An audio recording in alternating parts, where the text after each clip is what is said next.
Thank you for joining Sports Development Series. Yours truly, Boma Ekiyor.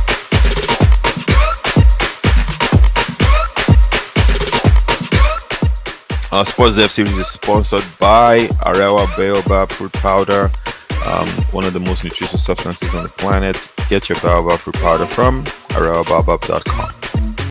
3, 2, 1, Sportdev. Welcome, everyone. World Cup year, fun, lots of stuff. Football has been amazing. My man, Michael Okoro, how buddy? Always here, remaining loyal as always. I salute, sir. So yeah, wow. Democratic Republic of Congo, bro. I was watching that game yesterday, and they are so entertaining to watch, bro. The way they move the ball around, they have athletes, they're fast, good touches on the ball, beautiful to watch. I just wish they had more than Wissa to finish. Because he's and anyone that watches, if you watch EPL, you know Wissa. He's a problem. He's a problem. And you saw it last night. What a player. But I'll let you go ahead and talk a little bit about Congo, and we could go into some. Well, for Congo, the thing I like about Congo is that they build their entire array around solidity in defense. Mm-hmm. Although one of the things we see is that they did have a couple of blunders. Again, they played Uzbekistan last night, who, quite frankly, were the whipping boys of that group, right? Look, I'm happy they're here. I'm happy they made it to the next round. They finished as third in the group, pretty much exactly where you predicted. I predicted they'll finish in that group with Portugal and Colombia. I did have Portugal finishing first and Colombia second, but Colombia finished first, Portugal second. No voila. Congo was on to the next round. So at the end of the day, with a 48-team tournament, the biggest thing if you would notice in this tournament is don't lose your first match, no matter what, because it gives you a chance to have 2 games to at least get a win and secure, because 4 points is guaranteed to get you. It looks like at this stage, 4 points guaranteed you a place into the next round. So speaking of Congo and their strikers, what I like about them is that they have something that I think now you're starting to see in this World Cup is essential. You have to have a finisher, somebody who you can get the ball up there to, and he's going to put the ball in the back of the net with minimal of wasting of chances. And in fact, let me just be Afrocentric for a second. So we got 9 out of 10 African teams in the next round, which is good. Very good. Let me talk about the upside. Let me play devil's advocate and then play angel on the other hand. Some will say, well, of course, the 9 qualified. Well, that makes 32 now, which is still good because in the past, Africa only got 5 spots. So if you had 32 teams, that's 9 teams making it. Then some will say, but third place teams qualified. They wouldn't have qualified before. Well, 5 out of the 9 finished as second place winners in the group. Mm-hmm. While 4 of those teams finished at third place. And in one of those third place teams, Senegal played in the toughest group in the entire World Cup. And so, hey, it is what it is. It's a credit to the African teams. But what I was really trying to go back to anyway is that of these African teams, you can kind of see which teams really have the teeth to fight. Obviously, Morocco. And I think Senegal, because Senegal has Ismaila Sarr up front, and also Sadio Mane and Pape Gueye coming off the bench and Iliman Ndiaye. So they have firepower up front. The problem has been their defense has been leaky. The goalkeeping has been suspect. And quite frankly, I think all the issues they had, administrative issues, you could see it had an effect. Because I was watching that game against Norway. They just did not look themselves. Well, let's talk about their defense a little bit. And I agree with you. Their defense was leaky. The game against Norway was 3-2. And some of those goals were so cheap. When you say cheap goals, they just literally, it's almost like they said, Norway, take. They just gave them the goals. What do you think about Koulibaly at this stage? Koulibaly is past his prime. That was obvious. And I think the coach recognized that and didn't play him in the last game. And even though it was only against lowly Iraq, and it's just what it is. At some point, you have to let the next generation come out and play. And Koulibaly has served very well for Senegal. but he's been past his prime for a couple of years now. It's not just this World Cup. Even at AFCON, you know, he had 2 red cards at AFCON, missed the final. It just, Father Time is undefeated, man. And at some point, you have to stop playing names. That's the same argument some were making for Sadio Mane too, where they were saying, "Oh, maybe a guy like Njai should be starting over my." You know, I think Mane still has something to offer, and he's still dangerous on his wing. So I wouldn't quite go for keeping him out of the starting lineup, but maybe he shouldn't be playing 90 minutes. But it is what it is. But yeah, Koulibaly's past his prime, and I also think there's just some. I think they just weren't mentally in the right space for the first, at least for the second game. It just was so obvious. That's not the Senegal I know. No. That first half against Norway was the worst I've seen them play in a long time. And they woke up maybe after like the 1 hour mark. But man, that guy Ismaila Sarr, give me 11 Ismaila Sarrs in my team, and I will fight against anybody. He just epitomizes the fighting spirit that I love to see in football players. Yeah, he shows the real Teranga Lions. The thing is, you know, Ismaila Sarr, you know, I'm sure you've been watching him as well for a long time. He's a young player, but he's been around for a while. He left Senegal when he was really young. And I remember when he first went to EPL, you could see he was growing, but you could see the talent. Like, you couldn't miss the talent. And he's that kind of player where just maybe a little bit of finishing here and there, where outside the box, he could create space and just do something magical. He'll be a deadly player. He's not there yet, but hopefully he can develop that little aspect to his game. But he's a problem for sure. Yeah, he was always rough around the edges. I think I see that a lot with a lot of these Senegalese players. A lot of them are just raw talent, but the talent oozes, you know, and they just need a little fine tuning just to sculpt them into the player that they can be. But at the same time, not making them lose that edge they have from just the aggressiveness and the talent. And sometimes the Senegalese, I think, in Africa can just overwhelm teams with the aggressiveness and just physical dominance, which I think is just obvious that the Senegal as a country has. Just that raw athletic ability and size, which is a rare combination. And they're not necessarily maybe as sure-footed with the ball. And you kind of saw that even against Norway and some of it against France. Yeah, they attack, but they fall over themselves when they have the ball at their feet. Just not very sure, but they just calm down a little bit and just be more assured. Man, this team can go far. In fact, I don't know if we're going to be doing anything about the brackets that have come out. Go ahead. Wait to the quarterfinals. They have a nice setup in front of them. I think they play Belgium in the next round, which is one team I'll say has been one of the more disappointing teams in the tournament, along with I think they'll beat Belgium. I pick them to beat Belgium. And after that, possibly playing against the winner of USA Bosnia, where I think will be the USA. And I see them beating the United States in the round of 16. Yeah. They played a friendly match with them in preseason. You could tell in that game, Senegal wasn't even trying. They just kind of friendlies are just what they are.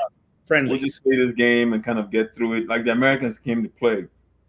But Senegal was just kind of like, okay, it's just, you know, friendly match for the World Cup. We're taking this easy. So a Senegal that shows up in a knockout game, that U.S. team is going to have his hands full. Because I watched the game against Turkey. And from the start of that game, even when U.S. scored first, I said Turkey's going to win this game. Because there were certain things I could see that the Turks were finding holes in that defense. And they were moving the ball and they were creating chances. So yeah, but I'm not gonna go off that game at all because United States made 9 changes in that game. And there was this at least 5 or 6 guys that ordinarily wouldn't see any playing time in this World Cup unless people got injured or something like that. And with 9 changes, they had already clinched everything you could clinch in the group, so there was absolutely nothing to play for. And Turkey were already eliminated, so they had the freedom to play freely. So those circumstances, yes, you can't discount maybe 1 or 2 things, but if you think about Tim Weah was out on the left, Tim Weah will probably not be seeing much time in this World Cup again. You know, and a couple of guys that they had on defense, the goalkeeper, the American, I doubt that I can glean much from that game in particular. And you saw that all around with a lot of teams that had already qualified. Yeah, they just put up the gas. It's a good point, though. when you look at the matchup, and these guys may never play by the way, but when you look at the matchup, right, especially with this US team as it currently stands, they've started to rely on pace with certain players that have come in. And the thing about a lot of those like teams like that, when you play a team like Senegal, and you saw this in the friendly they had, you take that pace off the table because it's not going it's not going to play a factor against these guys. Yes. Yes. You're going to have to beat them with tactics. Yes. So if that game happens, it'll be a very interesting game. But the Belgium one is the one I think if Senegal show up, I think they could beat Belgium, man. Well, let's do like this. One of the ways I look at these matchups sometimes is I ask the question is, would Belgium want to face Senegal? And I think the answer is no. Will Senegal mind facing Belgium? I think the answer is bring them on. Mm-hmm. And I think also when we're talking about, so the thing about Senegal is that they're a little bit open, which also tells me the midfield has not been as secure as you would expect them to be. But I think there are changes being made. One of the things I like was how they brought Pape Gueye off the bench in the last game. He probably should be starting from this point on. You know, maybe secure, like Pape Gueye has the energy to go box to box at this point. And of course, more of what he can do is on the high end of the pitch, but really he was winning balls in the middle of the field. The moment he came in, granted it was against a lowly Iraqi team, but the moment he came to that field in that last match against Iraq where they won 5-0, the whole tempo of the game completely changed. You know, winning the ball, being direct, and Lord, those goals they scored against Iraq were fantastic goals, man. Just those long-range shots. And then the guy I've been calling for all tournament, I don't know what the coach is doing, it's Iliman Ndiaye. First game he played in for an extended number of minutes. Like, play this kid, man. That's exactly what Senegal. I thought he was hurt. You know what I mean? When they weren't playing him, I thought, and he's good at striking the ball, extremely good at striking the ball. But not just he can take on. He's one of the few guys that you can give him the ball and he can do something out of nothing for Senegal, because a lot of Senegal is just physical pace and, you know, the good finishers. Ismail Sarr, I love that guy.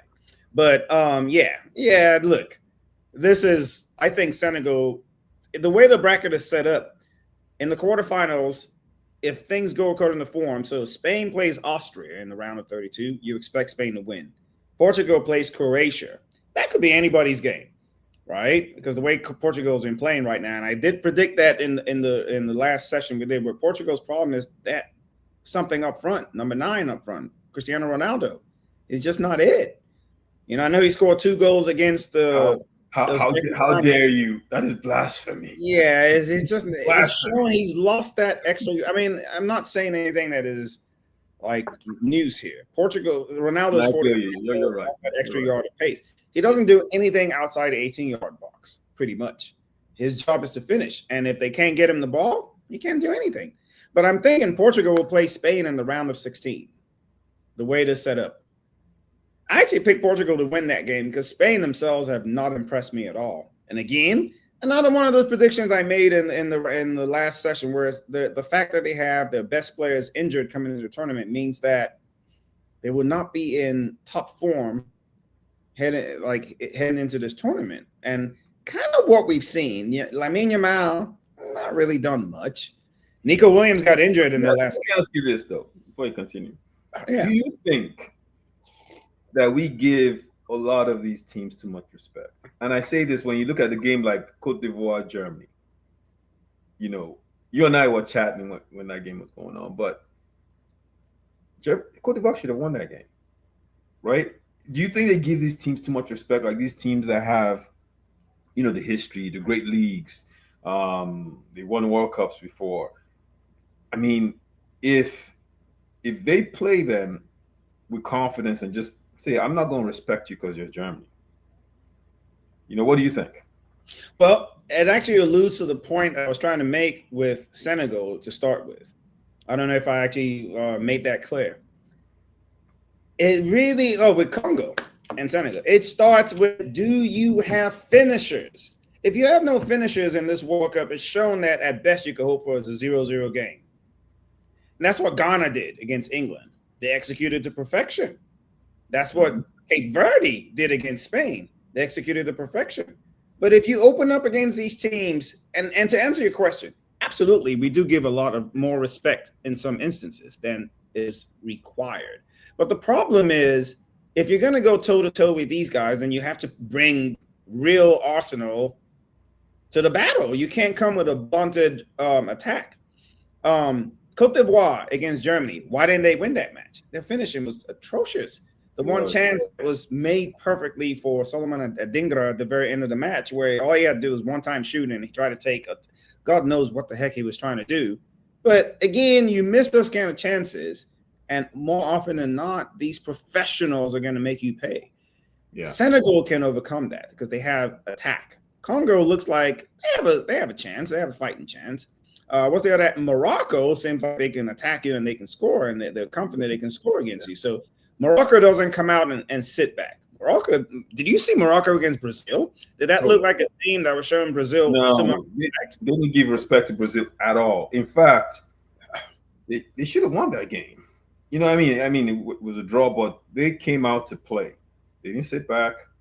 They didn't say, hey, you're Brazil. Nah, there was a battle in that midfield, and I respect them. This World Cup is showing you is that you got to go score goals. Yeah. You have to go score goals. You cannot sit back and allow teams to attack you. It's the very rare team that survive that type of game plan. You can kind of understand that with Cape Verde against Spain. Well, geez, what do you expect them to do? They can't sit there and go toe-to-toe against Spain. So great. But the goalkeeper had a day of his life, the same, and that's how they survived that. But I'm looking at like Morocco. They're going to play against the Netherlands. That's actually one of the marquee matchups. I picked Morocco to win that match. Because, again, I don't see anything special about the Netherlands, in particular in this World Cup. Yeah, Frankie de Jong, great in the midfield. Brobbey has scored 3 goals so far. Gakpo is having a pretty good. Gakpo is having a pretty good. But Morocco don't come out to sit back. And if they needed to, they can. That's the interesting thing about Morocco. But they attack you, man. Saibari is having a really good World Cup. Hakimi, oh my goodness. I can't tell what position Hakimi plays. Is he a center forward, right winger, right back? He attacks way more than he defends. Yeah, he's really good. Look, I think we have underestimated, or maybe not, but how good Hakimi is. Ashraf Hakimi is a hell of a player, bro. Yeah. I mean, yeah, you watch him at PSG and you see what he does, but I think we haven't really paid attention to just how good he is. I mean, watch him in AFCON. And keep in mind, in AFCON, the way he plays, right? AFCON may be one of the most difficult places to play like that because every team you play has pace, right? So you're going speed for speed, physicality for physicality. It's a different type of game when you play AFCON and the way Morocco plays. But kudos to them, man. Like they haven't respected anyone. So I mean, look, Hakimi is a reigning African Footballer of the Year, so I don't know how much more respect you want to give him. This particular AFCON, I think he missed the first 2 games or so because he was injured coming into the tournament. So, and he, worked his way into it. And I think by the end of the tournament, you could see he was starting to get into the form that he needed to be in. But Hakimi is an awesome player. He's an exceptional player, and actually one of the few players that produces for club and country almost equally. In fact, I think he's the key man in this game against the Netherlands that's going to unlock the Netherlands in it, because I don't think the defense is particularly formidable. I know they have Virgil van Dijk over there, but they haven't shown that they're like unbreakable. That's the matchup I'm really looking forward to the most out of all 16 matchups in the round of 32. So with the Dutch, did they have 100% record? No, they did. They beat Sweden. They beat Japan. That's another team that I like really well, and I'm about to talk about them in a second. Japan and the Netherlands drew 2-2 in the very first game of the World Cup, and I think the Netherlands' best game was against Sweden. They beat Sweden. Was it 4-1? 5-0. And 5-1. I think it was something like that. It was a 4-goal difference because I know Sweden scored once. And then they beat Tunisia, who just went to disgrace Africa there. Imagine 9 out of 10 teams qualified, and the 10th was Tunisia. Which much I want to get on Tunisia, but I'll let you finish, man. Tunisia. Yeah, I mean, that's it. So Netherlands did finish first in their group, which is why Morocco is playing them, because they finished second in the group with Brazil But that actually was a pretty fun group with Netherlands, Japan, and Sweden. Sweden was one of the teams I picked as a somewhat of a dark horse. They were okay. They beat Tunisia. It was silly, but everyone did. So I don't know if you can put much into that. And then they tied with Japan 1-1. And in Tunisia, one, they're not producing the same level of talent. They do have those. They do have those clubs on the continent that do well. Etoile de Sahel. What's the name of the club? Yeah, but it's not the same. Yeah, Esperance. But Esperance before and Esperance today are two different clubs. Esperance before would have some of the really good players they could find around Africa, and then they would have a bunch of Tunisian players, so it'll rub off, and they'll end up producing top talent. I think they've kind of gotten away from bringing in some of the top talent around Africa, and then they try to just rely on Tunisian talent, and I think that's hurt them. Tunisia is not what they were. In fact, looking back at the beating we gave them in AFCON, I think we should have scored more goals in that game. But it's just they're not the same team. I can't remember what group they were in AFCON in World Cup qualifiers in Africa. It was an easy group. They had Mali. Mali was the team that couldn't do nothing in that group. Yeah, that was the best team. But pretty much after Mali, it was a bunch of nothings in the group, and they did what they were supposed to do. Yeah. But see, in Africa, Tunisia know how to play all. And one thing I think the problem that Nigeria has to make it Nigeria centric is when we get matched up with these minnows, we struggle against these minnows. Maybe we don't take them seriously or whatnot, or these guys come out and play their very best against us. But countries like Tunisia, what they've recognized is when we play against guys that are lower than us on the ranking, we're going to spank them. With our organization, first of all, we're going to shut up shop. We're never going to concede goals against these minnows, which is one of the problems Nigeria has. And somehow they score against them. Yeah. I think also one of the problems with Tunisia, they might have to follow the script that Morocco is using. In as much as we love the Moroccans and what they do for Africa, you recognize that only one of their starting lineup against Brazil was born inside of Morocco. Everybody else was born outside Morocco, and it's usually France, Spain, and the Netherlands. In fact, there's a thing where I forgot one of the famous Rafa van der Vaart had this saying a couple of years ago that Morocco, they only have players that couldn't make it to the Netherlands or Spain or one of those countries. And so that's why they're playing Morocco, and which is interesting that they're playing the Netherlands in the round. So that's another reason why I have intrigue in that matchup. But Tunisia probably needs to start looking more into seeing how the diaspora players are doing. I don't know how they feel about it. I can't tell you what the ratio of diaspora players and native-born Tunisians are right now, in terms of how it works. But Morocco made a very concerted effort. Get the best Moroccan players around the world to represent Morocco. And you can't tell me that if in the same neighborhoods in France, right, where you have these immigrant neighborhoods that are producing some of the best players in the entire world. There's 54 players in the World Cup that come from one neighborhood in Paris, in the suburb of Paris. That means it's not just the French national team, it's the Moroccan national team, the Algerian national team, Senegalese, all the Francophone countries. They have guys from not France, Paris, the suburb in Paris. So if you're telling me all these immigrant populations are there, you can't tell me there's no Tunisians there too that you can get out of there. And I'm sure there's Tunisians in other countries in the same places you're finding the Moroccans. Correct. I'm circumstantial. I'm not saying that I know this, but they probably do a better job of recruiting. And in Morocco, on the other hand, too, their infrastructure in their country has been established to be up to like world standards. So perhaps a lot of African countries need to take borrow out of that book and start doing the same thing. Japan. I want to just throw a word about Japan. Yeah, go ahead. To me, one of the most dominant performances I saw in this World Cup, again, take it with a grain of salt, is how Japan dismantled Tunisia. Again, everybody dismantled Tunisia, so who knows? But even the way they played against the Netherlands in the first match, how they came back to tie that score 2-2. Man, it was kind of like how the women's national team was playing at the last World Cup, and I fell in love with that team, just the way they were playing. It's the same way I see this Japanese team.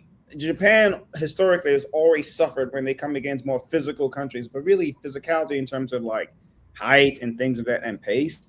So I don't know. They play against Brazil in the round of 32. I think Japan's going to upset Brazil. You think so? I believe so. I actually think Japan is the better team. Granted, Brazil has Vinicius and but that's it though. Outside of Vinicius, who's really the guy that you're scared of in Brazil? Rafinha? Rafinha's injured. Oh, he's injured. Oh, Yeah, he tore his hamstring he hurt his hamstring in the second game. So I haven't heard any word about what's going to happen and how long he's out for. But if going by what I'm saying, he's out for the World Cup if they lose this game. Wait, Brazil didn't bring in the forward for Chelsea, right? What's his name? João Pedro.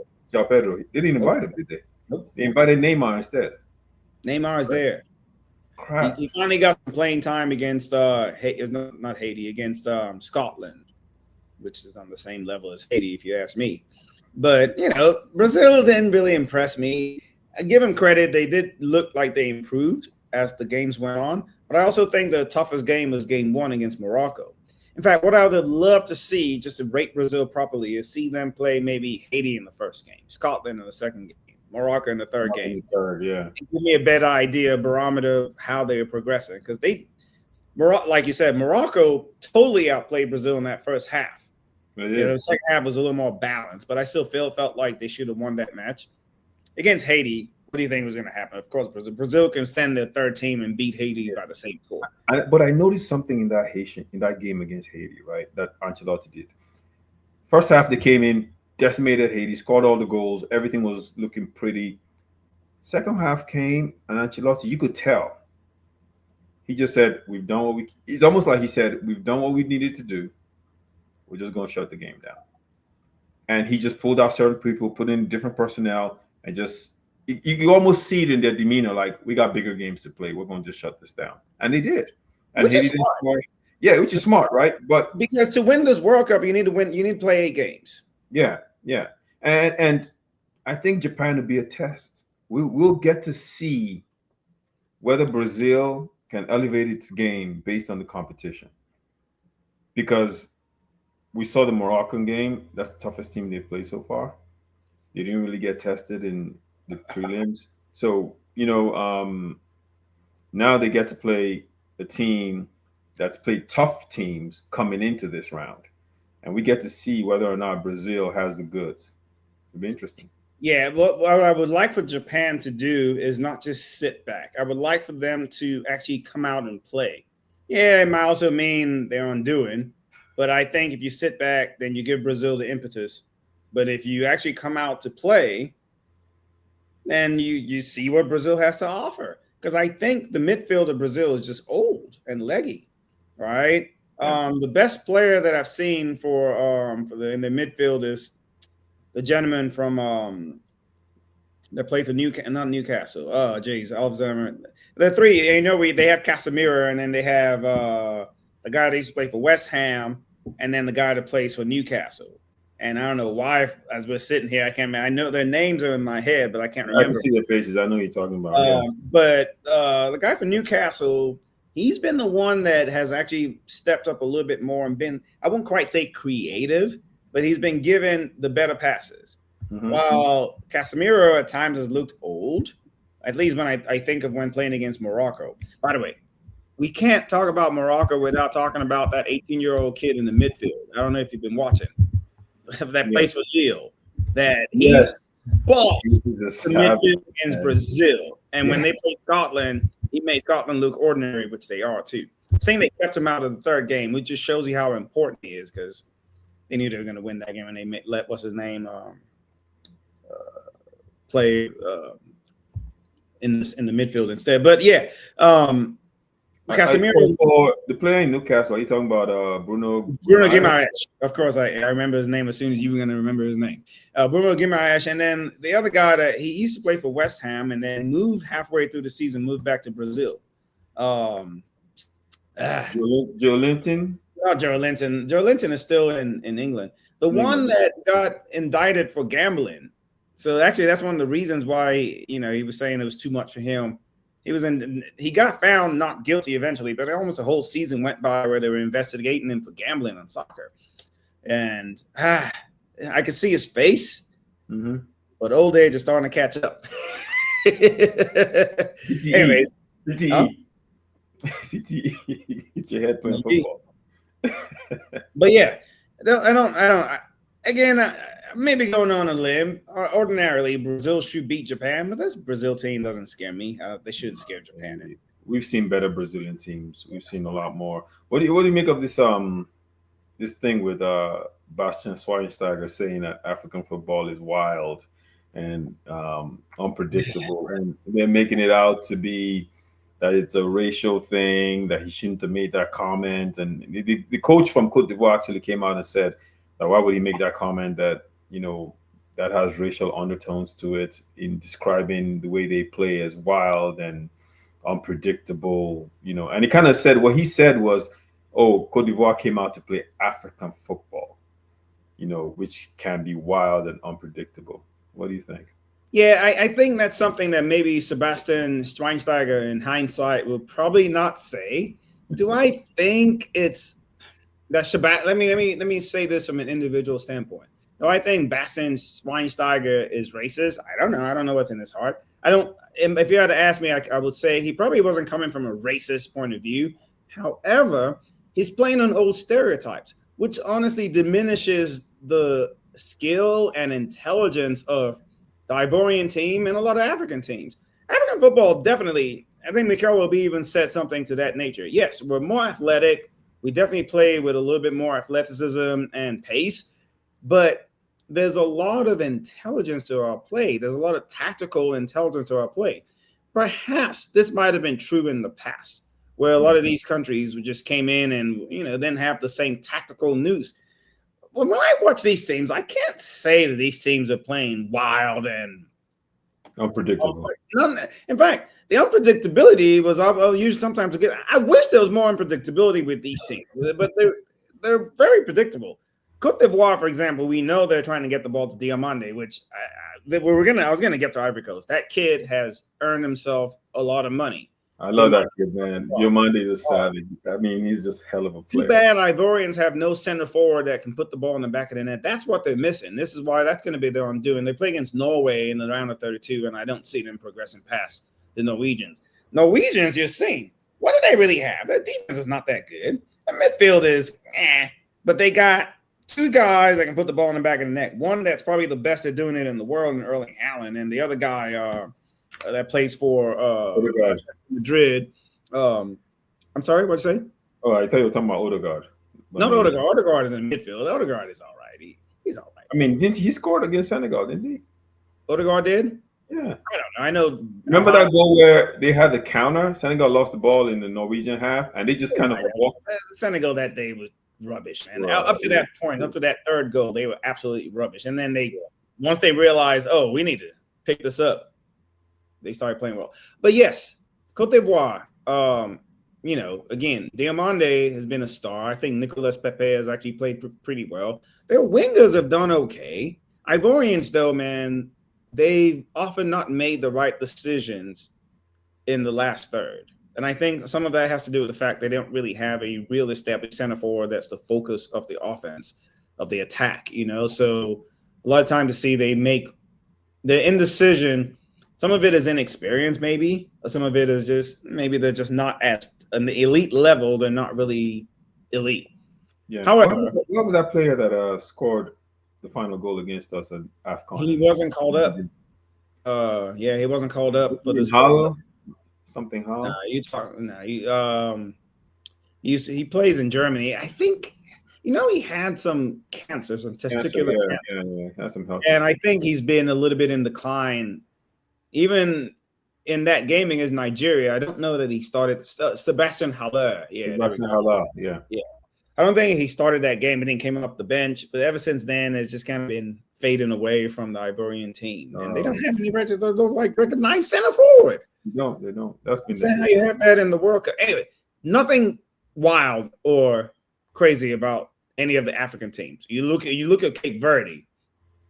Matter of fact, I look back, yes, against Spain, they did what they were supposed to do. But if they had come out and just attacked Spain, who knows? They've been good, man. The way they played against Uruguay, they should have won that.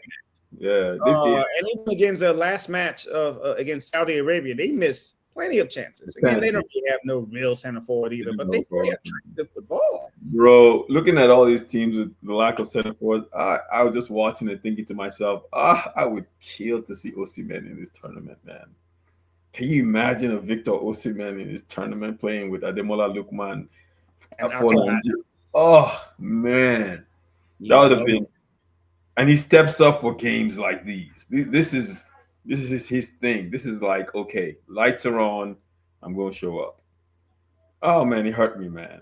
Yeah, but it is what it is. Yeah. And by the time they come back to make it for the next turnaround, Osimhen will be older. 31, 32. He wouldn't be the same guy we see today. Guy, man. Which is the only hope. And Lookman might not even be. All the guys that we're looking at now will be in their 30s. The ones, the three key players, he will be Lookman and Osimhen will all be 30 plus. Yeah, it'll be a bunch of new kids. Based on what I'm seeing now, the kids that they're bringing in. Zadok Johanna, that's the one we all want to see. Yeah, he's going to be the I think he takes over from Moses Simon. Yeah, either Moses Simon. I think he plays Chukwueze's wing more than anything. I think Moses Simon wing, that's an easy wing to replace because you're just looking for a right footer. Right footer, yeah. That can play left wing. So that there's no shortage of that.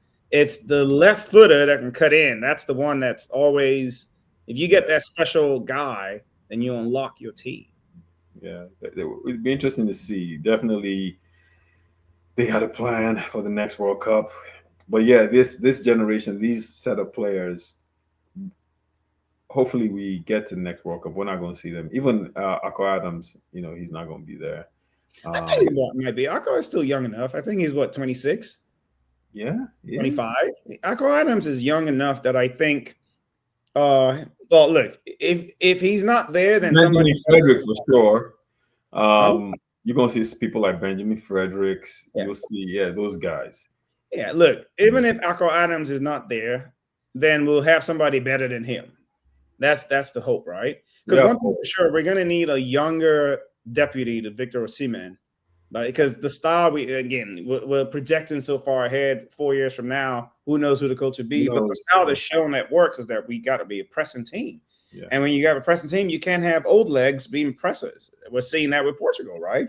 Up front, and it starts up front. And you got to have energetic, athletic, young dudes that can press for 90 minutes. If not, it doesn't work. And one guy might be like an NDD. It might be definitely done. And you look at it, and you look at the kind of players that African players that are signed in Europe across the board, and you're seeing like how African teams are performing and the positions that are pretty dominant on most of these teams. I mean, I would argue the most dominant position you see on African teams are the wings. When you look at like DR Congo, Sipenga, he's special, man. I don't care what anyone says. And he plays second division in Spain, right? He is special. He's very good. I was watching, almost every game, and I'm just like, this kid is good. He doesn't have the finishing, though. Like, he's not the kind of guy that dribble, cut inside the box, and place it in that top right-hand corner. He doesn't do that, right? He has to cross it in. Or you look at Diomande, just a savage, right? Those positions, without question. And if you look, when a lot of these teams in Europe sign players, they sign players from those positions, maybe a right back, maybe a left back, a center forward, right? They don't sign players that play attacking mid, maybe defensive mid, maybe. No, definitely defensive mid. And they convert them to center backs. Center backs, yes. So to the belief or that drove Bastian Schweinsteiger to make that comment, right? That's that belief, and that shows in the kind of players that they sign, right? And it's just a negative stereotype. It doesn't have any place in football. I don't think, if you really follow African football, then it's not just wild or unpredictable. Yeah, but go ahead. Yeah, man. Anyways, so what have you seen in this World Cup? What are some of the things that you're like, I like this, and some of I'm not a fan of this. I'm not a fan of the hydration breaks. I think they're too many. I think they crafted this to sell ads for sponsorships. I mean, it has pros and cons, right? I'm not a fan of it, but I do think, yeah, at the same time, it helps. It's hot in the United States, in these countries, but you know, they've played hot World Cups before, and they didn't have as many hydration breaks. Um, I think what I am a fan of, though, is the referees have seemed to allow them play a little bit more. You know, in previous World Cups, when you watch any little thing, free kick, just any touch. In this one here, you're seeing tackles where before, no question, they'd have called it, and they kind of let them play. They let the game go on. So I do like that a little bit more. Um, if I was to, in terms of the game, if I was to name two things, those are two things. Um, I looked up another thing that I think, you know, you can't fault FIFA, it's FIFA, but the ticket prices. There was a game in Toronto I was thinking about going to watch. I think it was Germany and Cote d'Ivoire. Mm. And it maybe it's my fault because I looked up tickets last minute as well. But I just looked it up and I was like, 300 level, which is way high up there, was like 600 to $800 Yeah. per ticket. Yeah. So if you sit in the 200s, you're talking about 1,500, you know, per ticket for one person. And I was like, now I know why FIFA is the monster it is. Because if you do the math on that, multiply that stadium sits about 60,000, right? Just do the math on that, and then multiply that by how many games we had in the preliminary. 104 games. Oh my god! Oh my goodness! But you know the funny thing about it is that most of the money doesn't even come from ticket sales. That's just a minuscule amount of money. Yeah, that's the money they spray. Yeah, the money comes from the money comes from the sponsorships, which is why those hydration breaks are 30 minutes. So to speak of hydration breaks, I'm not, I wasn't asking for it, but I'm not opposed to it. What I would say, I'm maybe if they were to tweak it, it's too long, and obviously we know why it's that long. And like you said, it's for commercials. For football and player welfare standpoint, it shouldn't really be more than like a minute, honestly. Yeah, a minute to rehydrate. Sure, you guys are going to use it to do tactical talks, fine. But after a minute, let's get back in the field. 3 minutes is too long. But what I have seen, though, is that the game has changed off those hydration breaks. One team has momentum, the other team is on the rocks. Right after the hydration break, boom, it switches around. So from a tackle, I kind of enjoy that. Again, it's just too long. I would tell you one thing that I have really, really liked. It is that rule where if you go down and the medics have to come on to take care of you, you sit out for a minute minimum. Have you noticed how pay attention if you haven't noticed this, how players pick themselves up now? Oh my goodness. I was like, wow. So it's not the magic spray that does the magic. It's the fact that you might sit out for a minute. All of a sudden, those guys are going, referee doesn't even look at them. Yeah, he doesn't. No. Who might just wipe themselves up and get up. They get up. Yeah. Or you see a guy, you actually see it where guys might actually be genuinely hurt, in pain, I should say. And they find it in themselves to get up and stand up and keep playing. And that's what I want to see. The rhythm of the games have been much better because of that. I also like the fact that I think teams are going for it for the most part. We're seeing teams are saying, let's go score. We had the odd game with Ghana setting up shop to play for 0-0, and they succeeded. And the problem is that even if you set up to play for 0-0, once you concede, then that plan is out the window, and now you got to go for it. So we've seen a lot of – and that game, I don't know if you saw that game last night between Algeria and Austria. I saw the first half. So I saw when Arnautovic scored, which is crazy. I didn't even think he would make the team, but he scored the first goal, and then I was watching Algeria. They tried to fight back. So I didn't finish the game, so I don't even know how it ended. Did Algeria? Oh man, it was probably one of the most dramatic games. It was the last game of the group stages, and it played out exactly. Okay, before I even talk about the game, the thing I don't like is this 48 teams makes it such that really by the third game, many teams already know they've qualified. So the incentive to play in the third games were a little bit less. Because it's like you see Australia versus Paraguay. Both teams qualified. They knew not doing anything was better for themselves than doing anything. And that's Yeah. exactly how the game played. It turns out that when it came down to Austria versus, Algeria, both teams knew that a draw will have them qualifying. The only thing now became which one of us wants to avoid playing Spain, right? If they both draw, Austria played Spain. So does Austria go for it to avoid playing Spain? That became the question. Well, as you saw, it was at some point it became 2-2. It was like maybe 15 minutes to go. Then they started just passing the ball around amongst each other. In fact, it looked just like how Austria and Germany, West Germany, did in 1982. That knocked Algeria out, which is why we now have these third games being played at the same time.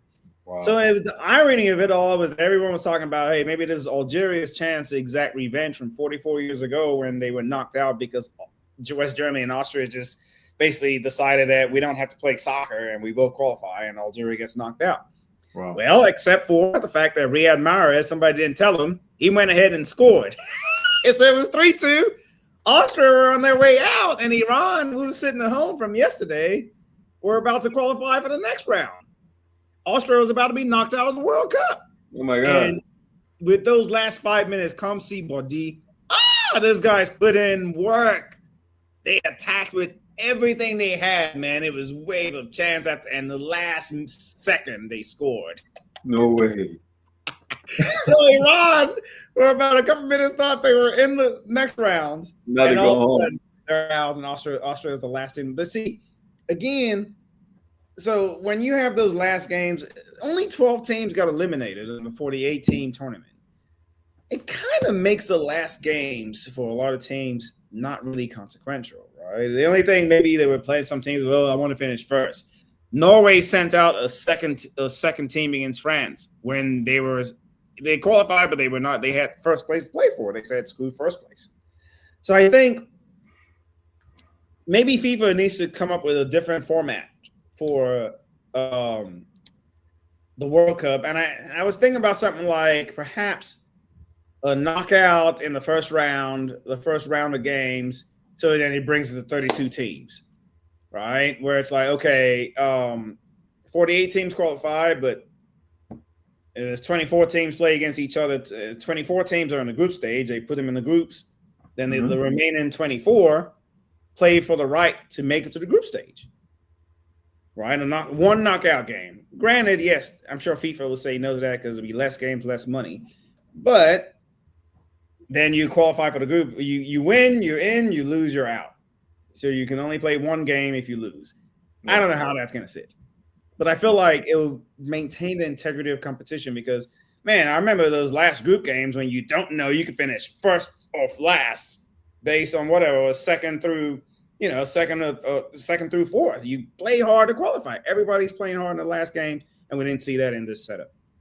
Yeah, it's a good point. But FIFA, it all comes if you don't make dollars, it don't make sense, right? So it's all about, hey, more games. I mean, just look at the dollar breakdown from that one game, right? So, and fans are rabid. So even if they're not qualifying, they're already United States, like Paraguay or whomever, right? I'm already here. I'll go watch my team. And stadium is still packed. I am yet to see a stadium that was not packed. Well, all the stadiums are packed. Jesus. Every game is pretty much sold out because it's not just fans of the same countries coming. Like here where I'm at, we had games here. We had 6 games. Well, so far 5. There'll be a 6th. The United States plays against Bosnia on Wednesday here. So what city? Because you're in the Bay Area, right? So what city? So the stadium is literally 15 minutes from my house, man. No way. So what I've done, a couple of games, I just went out to go hang out in the area. But we got the short end of the stick games. And then we got the Jordans, Qatar, Algeria's. That's where they sent us Switzerland, Austria. The best game we had was Turkey versus Paraguay. So your game will get market. Ah, man, they did. They put everything in the machine. They're like the ones that fell out. That's the ones we're gonna get. But the energy was still great. And what I noticed is people were flying in from all over. I actually talked to these 2 guys. The one's from England, the other one's from Scotland. I'm like, you guys are here. They're like, yeah, we're spending 10 days here. We're going to watch 3 games. None of them have to do with England or Scotland. That's awesome. So, and I saw people from Detroit here to come from one guy was from Palestine. He's like, oh, yeah, I'm going to come support Jordan since Palestine isn't in it, support them there. That's nice. Yeah. And then there was Algerian fans. I got to talk to a couple of them, Did you rub it in? Did you rub it in? Yeah, of course I did. I can't ever not have a chance to talk shit. Excuse me. But yeah, so those are the things that to me, I feel like something needs to be done about that, man. Any competition where only 25% of your teams are eliminated after the first round is going to leave for some like mago at the end, like we saw between Austria and Algeria, Paraguay and Australia, and a couple other matchups that we saw around that were inconsequential matchups, even though it's a very good point, though. I didn't even think about that, but it's a very good point. I think we might see FIFA try to tweak some things based on that. I like it because if this was the previous setup, Senegal would have gone home, DR Congo would have gone home. Yes. A couple of teams. I think Cote d'Ivoire might be the only team that may have qualified. Maybe them. South Africa would have gone home. No. It was Actually, that's what I was telling you. That 5 out of the 9 African teams finished second place. Oh yeah, which one? They would definitely would have. I'm sorry. Cote d'Ivoire, South Africa, Cape Verde. I think they finished second. They finished second in the group. Cape Verde. Who else? Ghana. No, Ghana finished third. Egypt. Egypt. And we already said Cote d'Ivoire. Congo the Infinite. So again, Cote d'Ivoire, Cape Verde, Egypt, Algeria. No, Algeria finished third. No, Algeria finished third. Oh, Morocco. That's what I think. Morocco. Oh yeah. Morocco. Yeah, those 5 countries. So let's just recap them again. It's Morocco, Egypt, Cape Verde, Cote d'Ivoire, and again, now I'm missing the 5th one. Anyway, it's 5 teams out of the 9 that made it to the next round from Africa. Definitely. Oh, and South Africa. They all finished second. So yeah, that's still. I mean, that's what I was saying. When you look at it, where to me, this is when the World Cup really begins. Now, all that was just practice, getting ready for the next round. Where I honestly, I don't see any team that didn't make it to the round of 32 that shouldn't have been there. When I look at my predictions for all the countries that I said, finish in first or second, only one country was a huge disappointment, and that's Turkey. When I look at it, I had, if I just look at first and second, I had Mexico, and South Korea. I had Mexico, South Korea, Switzerland, Canada, Brazil, Morocco, Turkey, USA, Germany, Ivory Coast, Sweden, Netherlands, Belgium, Egypt, Spain, Uruguay. I guess you could say Uruguay too. France and Senegal, Argentina and Austria, Portugal and Colombia, England and Croatia. So in fact, even better yet, let me just list the teams I expected to be out of the World Cup after this round. South Africa, okay, they made it. Qatar, Haiti, Australia, they made it. Curacao, Tunisia, New Zealand, Saudi Arabia, Iraq, Algeria, they made it. Uzbekistan and Panama. So there's not much surprises. The teams that were supposed to suck, they sucked. The teams that in fact, here's the thing, and I don't want to sit there like tooting my horn. I expected Cape Verde to finish third in their group, which tells you that I didn't think that. I mean, again, you and I watch African football. Cape Verde is not a big surprise to us. No, it's not. They've been doing this in AFCON for the last 3-4 editions of it. They're a problem to play for sure. Like, they've been making it the quarterfinals, next round of AFCON. When they qualified for the World Cup, it wasn't that they just they qualified with Cameroon in it. Yeah, they played well to qualify. So, yeah, did I expect them to tie with Spain? Not really. But was it surprising that they could pull that off? No. Especially because I didn't think Spain was going to be as good to start with. Facts. Against Uruguay, I thought they should have won that game. And clearly, I figured they were going to beat Saudi Arabia, which they ended up drawing. So I thought they were going to get 3 points at minimum out of the group. They ended up getting 3 points, but from 3 ties. And when you look at the World Cup, apart from Australia beating Turkey, there isn't a single upset. Yeah, there's a lot of draws, but no single team beat another team that is, they shouldn't have won that game. At best, it was draws. That's a good point. I'm trying to think here. None. Everything went according to how they're supposed to go. Well, where results were not surprising. I don't know if you say how they was, but no result was like, oh my god, I can't believe that team beat that team. Yeah. I see what With the exception of Australia beating Turkey, and then turns out Turkey. Turkey should have lost that game, but that was disappointing. Yeah, but when you look at it on the overall, we look at the talent. Turkey, this is only their third World Cup. Yeah. So, why are we giving them all that credit? They haven't done it. If you watch the Turkish league and you're familiar with Turkish football, then you kind of know that okay, there are guys there that can play. They have the framework. They have the numbers of guys that they can draw into their team. Plus, there are a couple of Turkish guys that play in Germany, play in some other countries. So you're expecting them to put together a squad, at very least, to beat Australia. Turkey. I watch the Turkish league because obviously our main man is in that league. Yeah. Even in their defenders are horrible. Galatasaray's defense is trash. They have guys that have zero pace, don't understand how to. They do certain things that just. I know Osimhen is just going crazy, but of course that's going to be the case when you pay Victor Osimhen that kind of money and Leroy Sané that kind of money, and they have a couple of Baris Alpa Yilmaz that's on the left wing, and they have like stars. The defense is where they don't, and Turkey's defense is mainly Galatasaray players. So I was like, of course that's why they gave up those kind of silly goals they gave up against Australia, against Paraguay. Even if you look at the game against US, they still gave up goals. So, and who's their center forward? It's the same thing, man. That's the main issue. They had like 60 shots in the first couple of games and scored 0 goals. So it makes you wonder, right? Are they not putting together the right squad?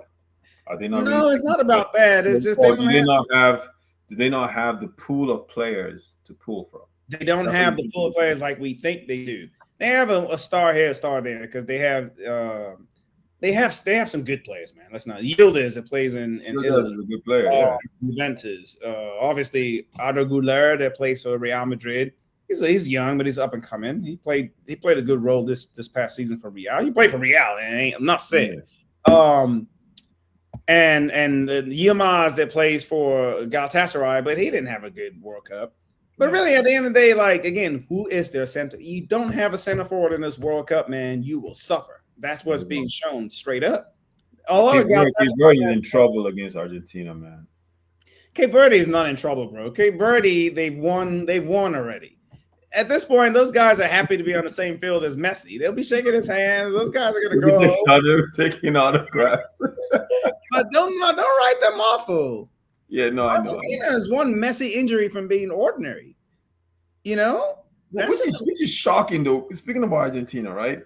He's been the guy, like really putting the ball behind the net. And when you look at that team, I mean, I love their players. What's my man that plays for Atletico Madrid? Alvarez, he's unbelievable, right? And then Lautaro, what's his name? McAllister. They have a squad. They have some very good players. So you would expect them to spread out the love in goals a little bit more. And again, I don't think they've really been tested. I think they've won games. I think Cape Verde is not going to be a test. Messi will probably bag in some few goals, add to his tally. I want to see what happens when they play some killers. That's all I want to see. At this point, where is Argentina in this? Argentina's first game, Cape Verde. Next round, the teams that are lining up in the next round are Australia versus Egypt. I expect Egypt to beat Australia. But Egypt could lose to Australia too. But I think it's going to be Egypt. Either way, none of those teams should give Argentina a problem either. So Argentina's march to the finals is almost set up. So when they beat Egypt, who is coming up after that? The teams in that bracket from the round of 32 are Switzerland, Algeria, Colombia, and Ghana. So Switzerland plays Algeria. I think Switzerland will win. But again, if Algeria beats Switzerland, not going to surprise me. Yeah. Colombia, Ghana. I think Colombia is probably the best team left in that bracket. So I see Colombia and Argentina meeting in the quarterfinals. I think again Argentina knows Colombia very well. Like they know how to play. So at least they get to the semifinals. Now on the other bracket, I see this is how I do my bracket. I told you Japan is going to beat Brazil. That's obviously I know a leap of faith a little bit. It's possible. You know, that's Norway playing Cote d'Ivoire. I think Norway beats Cote d'Ivoire just because of what I've said. Cote d'Ivoire doesn't have that center forward. I think Cote d'Ivoire team is better, but just that lack of center forward is going to be their undoing. So I see Norway beating Japan, and then the other team that's coming out of the other side of that bracket to face Norway is Mexico versus Ecuador. I see Mexico winning round of 32. England versus Congo DR. England should win. Should. You never know. Then England versus Mexico. That's the game that I'm like, Mexico hasn't impressed me. But they look good in their third game. But they were playing free. They were already qualified. Yeah. At home pretty much all the way up to the quarterfinals. Well, if they end up playing England, they won't play at home anymore. I think it'll be in the US, right? Yeah, they'll play at home, bro. They play at home all the way up to the quarterfinals. Yeah, it's gonna be tough for England to beat those guys in Azteca, man. Yeah, at least I believe it's all the way up to the quarterfinals. So England, Mexico quarterfinals, question mark. I'm picking England on pedigree, but honestly, if Mexico wins that match, it would not surprise. So here's the thing, though. Here's the thing. England round of 16. I beg your pardon. Yeah, well, let me ask you this. England has been playing primarily in the US, right? Yes. So if they end up playing Mexico, they got to go to Azteca, which is higher altitude. And they would have to adjust to it. Heat, higher altitude. Look, if they play Mexico, I'm putting my money on Mexico. In that stadium, bro, in that stadium. Yeah, that's the one. That's the game. That's the game. England versus Mexico, round of 16. So that I think is England's bit. But then if England comes over that match, then they have to play Norway in the quarterfinals. If Norway gets that far.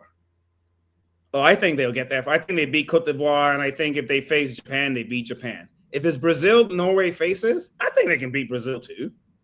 I think so. Look, you can't underestimate the power of having Erling Haaland. You can just throw the ball up there, and he'll put the ball in the net. That unsettles, and he has pace. So that unsettles defenses, man, which immediately forces you to play a little different. You sit back more. You're not as attacking as you want to be because you always got to be aware of that guy. And kind of like how Argentina plays for Messi, Norway plays for Haaland because they have the guy from Atletico Madrid that's a center forward. He plays on the right side. And he already knows what kind of passes to make. And worst come to worst, he runs into the box. So Norway, their attack is straightforward. They're not flashy. They get forward as quickly as possible. And then they have one guy that you don't even have to give him the best pass. He can still put the ball in the back of the net. You bury it, half a chance. And so far, he's having a great World Cup. They right. rested him in the last game against France. So you're right. I'm going to take a look at your earlier breakdown because you did call Norway the dark horse. I think Norway is going to beat England in the quarterfinals and make it to the semifinals, where they play against Argentina. And I think Argentina probably wins. So I have Argentina in the finals. I have France going through Germany in the next round, and Morocco. They play Germany in the next round. If they beat Sweden, Germany plays Paraguay. I think they beat Germany in the next round. France does have a little bit of a tougher, maybe. And then the road for a lot of these teams, it doesn't seem that hard. Like but when you're breaking it down right now, I'm listening to you, and I'm like, they're not playing anyone. Germany ain't easy, man. Just get into the round of 8, just like that. Yeah, but waiting for France is possibly South Africa, Canada, which kick off in 30 minutes. Whoever wins that match is losing in the next round anyway. I think Canada wins, but I can see South Africa winning, man. Yeah. But I think Canada wins. Then Netherlands, Morocco. I already said I think Morocco is going to win that. Of course, Netherlands, but I think Morocco wins. And then Morocco, France in the quarterfinals. Woo! Yeah, that's a rematch of that semifinals from last year. And it's going to be an explosive matchup. That's one. I hope that's the matchup. That's one to look forward to. That's a game, bro. Yeah, and I see France winning that. Oh yeah. If it gets into a shootout, Morocco will hang in for a little bit, Then towards the end, I see France pulling away. They just can't. They can't match that firepower, Yeah, man. France is firepower. They just come at you in waves and Bro. waves, and they don't care if they concede. They Yeah, don't. They it's don't fine. really. You score, we're gonna score. We're gonna score more. Let's just keep going. Man, so I was talking to a bunch of my friends the other day, and they're not really, they follow soccer a bit, but not like we do like that. And I was explaining to them, and they were like, "Dembele, this guy is the world player of the year." I was like, "Imagine that!" And he's the third best player on the team. Well, I mean, shoot, who knows? Even the third, he's the third. In the list of players we talk about, there's two guys we talk about first before we even talk about Mbappe, and then we talk about Dembele. Yeah. Period. Facts. And see how he scored that hat trick yesterday. Easily. He's got 4 goals. He has the same number of goals as Mbappe right now. Olise leads the World Cup in assists with 3. But wait. This how Olise, man. God damn it, man.